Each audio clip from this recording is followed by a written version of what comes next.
Hello friend, welcome to my YouTube channel Rinki রান্নাঘরে আপনাদেরকে সবাইকে স্বাগত। আজকেও চলে এসেছে আরেকটা রান্না নিয়ে। আজকে যে রান্নাটা শেয়ার করছি সেটা হচ্ছে মাটন কষা। এই মাটন কষা খেতে খুবই ভালো লাগে আর সবাই মাটন খেতে খুবই ভালোবাসে।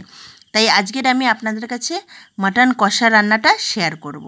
আর আমার চ্যানেলটিকে এখনও যারা সাবস্ক্রাইব করেননি অবশ্যই কিন্তু সাবস্ক্রাইব করে আমার পাশে থাকবেন। তাহলে চলুন মাটন রান্নাটা শুরু করি। প্রথমে এখানে আমি 1 কিলো মাটন নিয়েছি। মাটনটা ভালো করে ধুয়ে পরিষ্কার করে নিয়েছি। আর আমি এই মাটনটা একটু সিদ্ধ করব, তার জন্য একটা প্রেশার কুকার নিয়ে নিয়েছি। প্রেশার কুকারে মাটনগুলো আমি দিয়ে দিচ্ছি। মাটনগুলো দিয়ে এবার আমি প্রথমে দিচ্ছি 2 চামচ নুন, 1 চামচ হলুদ গুঁড়ো, 1 চামচ কাশ্মীরি লঙ্কা গুঁড়ো আর হাফ চামচের মতন লঙ্কা গুঁড়ো দেব। সব মশলাগুলো দিয়ে আমি ভালো করে মাটনটার সাথে মিশিয়ে নেব।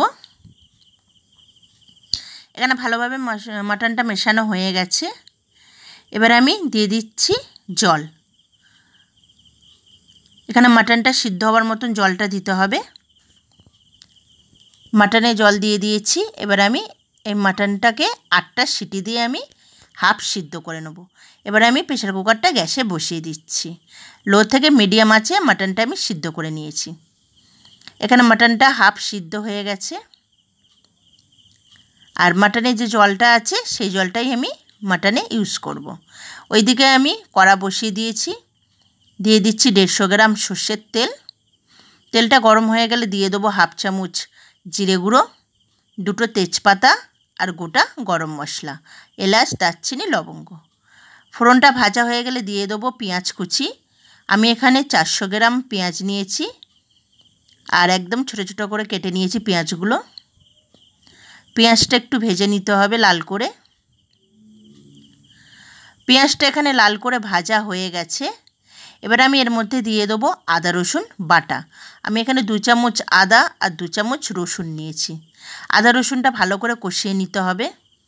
এখানে আদা রসুনটা ভালো করে কষানো হয়ে গেছে। এবার আমি দিয়ে দিচ্ছি 3টে মিডিয়াম সাইজের টমেটো আমি পেস্ট করে নিয়েছিলাম। এখানে আদা রসুনের সাথে টমেটোটাকে ভালো করে কষিয়ে নিতে হবে যাতে টমেটোর কাঁচা গন্ধটা না থাকে। এখানে টমেটোটা ভালো করে কষানো হয়ে গেছে আদা রসুনের সাথে। এবার দিয়ে দিচ্ছি আমি শুকনো লঙ্কা বাটা। আমি এখানে 6খানা শুকনো লঙ্কা বাটা দিয়েছি। লঙ্কাটাও ভালো করে কষানো হয়ে গেছে। এবার আমি এর মধ্যে দিয়ে দেবো গুঁড়ো মশলা, 1 চামচ কাশ্মীরি লঙ্কা গুঁড়ো, হাফ চামচ লঙ্কা গুঁড়ো, 1.5 চামচ জিরে গুঁড়ো আর দিয়ে দেবো 1.5 চামচ ধনে গুঁড়ো। এখানে সব গুঁড়ো মশলা আমি দিয়ে দিয়েছি। এবার গুঁড়ো মশলাগুলোকে ভালো করে কষিয়ে নিতে হবে। এখানে ভালোভাবে মশলাটাকে কষাতে হবে। যতক্ষণ না মশলা দিয়ে তেল ছাড়ে ততক্ষণ কিন্তু মশলাটাকে কষাতে হবে। আর এখানে যত মশলা কষাবেন তত কিন্তু মাটনটা খেতে ভালো লাগবে। এখানে মশলা দিয়ে তেল ছেড়ে দিয়েছে। এবার আমি সেদ্ধ করা মাটনটা দিয়ে দেবো। এখানে আমি জলটা এখন অ্যাড করব না, জলটা আমি পরে দেব। মাটনটাকে ভালো করে মশলার সাথে মিশিয়ে নিতে হবে।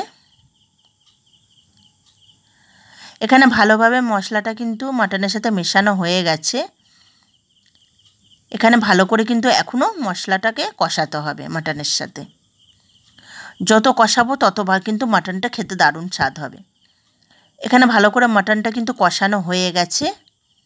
এবার আমি দিয়ে দেবো 1 চামচ নুন। যেহেতু আমি সিদ্ধ হওয়ার সময় কিন্তু মাটনে নুন দিয়েছিলাম, তাই জন্য এখানে আমি 1 চামচ নুন দিচ্ছি। দিয়ে ভালো করে মিশিয়ে নেব নুনটার সাথে। এখানে কিন্তু আঁচটা একদম লো রাখতে হবে। আর এখানে কিন্তু মাটনটা কিন্তু হাফ সিদ্ধ আছে। এখানে ভালো করে মাটনটা কিন্তু কষানো হয়ে গেছে। এবার দিয়ে দিচ্ছি আমি 1 চামচ বিরিয়ানির মশলা। বিরিয়ানির মশলা দিয়েও কিন্তু মাটনটাকে ভালো করে কষাতে হবে। এখানে কিন্তু ভালো করে মাটনটা কষানো হয়ে গেছে। মাটনটা কিন্তু তেল ছেড়ে দিয়েছে দেখুন মাটন দিয়ে। এবার আরেকটু নাড়াচাড়া করে নিয়ে এবার আমি মাটন সিদ্ধ হওয়ার জলটা দিয়ে দেবো। এখানে কিন্তু আমি আর কোনো জল অ্যাড করছি না। ওই সিদ্ধ হওয়া মাটন থেকে যে জলটা ছিল সেই জলটাই আমি অ্যাড করেছি। এবার ঢাকা দিয়ে দিচ্ছি আর লো ফ্লেমে মাটনটা আমি হতে দেবো। এখানে কিন্তু মাটনটা ফুটে গেছে। এবার দেখুন মাটনটা আমি নাড়াচাড়া করে নিচ্ছি, মাটনটা ভালোই সিদ্ধ হয়ে গেছে। এবার আরেকটু নেড়ে নেব। এবার আমি উপর থেকে একটু গরম মশলা দিয়ে দিচ্ছি, 1 চামচের মতন গরম মশলা দিয়ে আরেকটু নাড়াচাড়া করে নেব।